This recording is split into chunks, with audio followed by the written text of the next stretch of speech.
Welcome to English Radio Show. I'm Grace. And I'm Tom. Today we have a short reading for you called Sea Glass. Here's how it works. Tom will read the whole passage first. So get comfortable, close your eyes if you like, and try to picture it in your mind. Then we'll talk about it together. Ready? Here we go. Sea glass is made from the magic of the sea. It usually comes from glass bottles that are thrown into the water.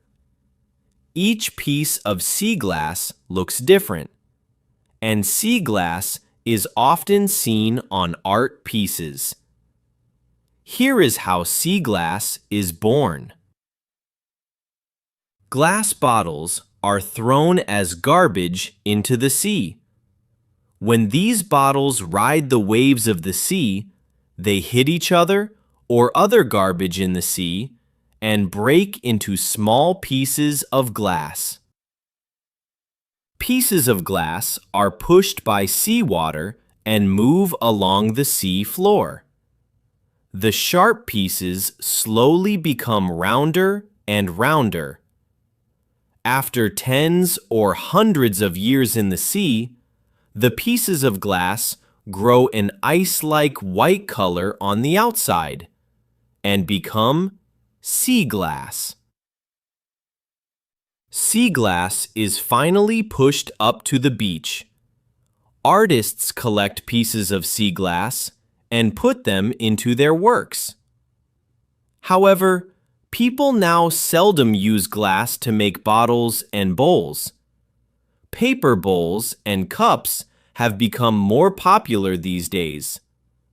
This means there are fewer glass items in the sea, so less and less sea glass will be found in the future. And that's our passage. I love that line, Tom. Sea glass is made from the magic of the sea.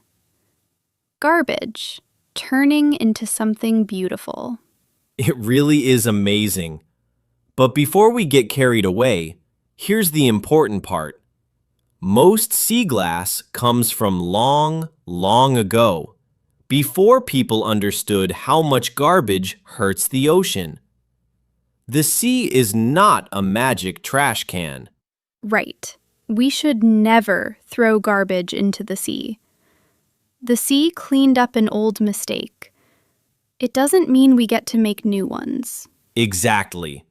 And once you remember that, what the sea does with those old bottles really is wonderful. People call it a second life. A second life. I love that idea. A bottle dies as garbage and is born again as something new. And that's why the title says, Glass Bottles, Second Life. The bottle's whole journey ends as a piece of art, in a lamp, a necklace, a little glass fish on someone's shelf. From garbage to the sea to art. Now, Tom, the part that amazed me most was the middle. The sharp, broken pieces becoming smooth. Yes! When the bottles first break, the pieces are sharp and dangerous. But then the seawater pushes them along the sea floor, day after day, year after year, and the edges become rounder and rounder. Like the sea is gently sanding them down, little by little. A patient artist. Such a patient one. Because here's the surprising part. That cloudy, frosted white color on real sea glass? It isn't dirt. No? I always thought it was just old and dirty. It's age.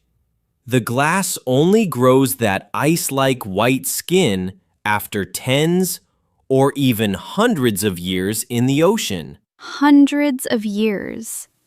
A single piece in my hand could be older than my great-great-grandmother. It could be. And after all that time, the waves finally wash it up onto the beach, where someone like you can find it and give it one more life. It's a beautiful journey. But, Tom, the passage ends on a quieter note, doesn't it? It does. These days, we use less glass. Paper cups, paper bowls, plastic. So fewer and fewer glass bottles reach the sea. One day, sea glass may be very hard to find. Less and less sea glass in the future. But honestly, Grace, I don't think that's a sad thing. No? Less garbage in the ocean is the real treasure. Sea glass is a gift the sea made from our old mistakes. The best way to thank the sea is to keep it clean. I love that. So, next time you find a little frosted piece of glass on the sand, hold it for a moment. You're holding hundreds of years of the sea's patience. And maybe make a small promise to leave the ocean cleaner than we found it. That's all for today here on English Radio Show. Keep your eyes open for the small treasures around you, and let's keep our blue world clean.